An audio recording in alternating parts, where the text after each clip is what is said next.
Hi friends, இன்றைக்கி நம்ம வந்து ஒரு கஸ்டமைஸ்டு சோப் பண்ணியிருக்கோம். ஏன் இது கஸ்டமைஸ் சோப்புன்னு சொல்கிறேன்னு பார்த்தீங்கன்னா, இது வந்து குப்பைமேனி சோப்பு ஃப்ரெண்ட்ஸ்.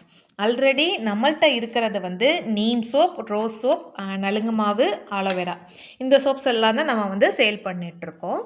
ஆனால் இந்த கஸ்டமர் கேட்டது வந்து எனக்கு வந்து குப்பைமேனி சோப்பு வந்து செஞ்சு கொடுங்க, உங்களுடைய மற்ற சோப்ஸ் எல்லாமே நான் யூஸ் பண்ணிட்டேன், எனக்கு ரொம்ப நல்லாயிருக்கு, இருந்தாலும் எனக்கு வந்து இப்போ குப்பைமேனி சோப்பு வந்து தேவைப்படுது, எனக்கு வந்து பண்ணி கொடுப்பீங்களா அப்படின்னு சொல்லி கேட்டிருந்தாங்க. கண்டிப்பாக நான் பண்ணித்தரேன் அப்படின்னு சொல்லிட்டு இந்த ஃபுல் மோல்டு ஊற்றிருக்கேன் பார்த்தீங்களா, இந்த சோப்பு ஃபுல்லாமே வந்து ஒரே கஸ்டமருக்கு கொடுத்துருவோம். ஓகேவா?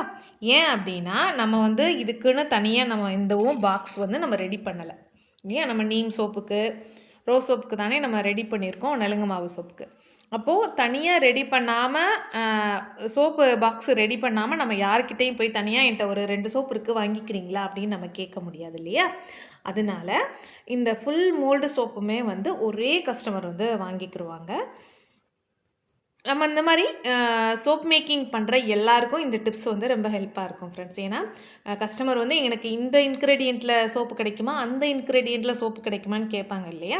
அவங்களுக்கு இன்க்ரீடியண்ட்டில் பண்ணி கொடுக்குறதுக்கு நான் ரெடி, அதில் இத்தனை சோப்பு வரும், இத்தனை சோப்பும் வாங்கிக்கிறதுக்கு நீங்கள் ரெடியா அப்படின்னு கேளுங்க. அவங்க ஓகேனா கண்டிப்பாக இது மூலமாகவும் உங்கள் பிஸ்னஸில் ஒரு டெவலப்மெண்ட் இருக்கும்.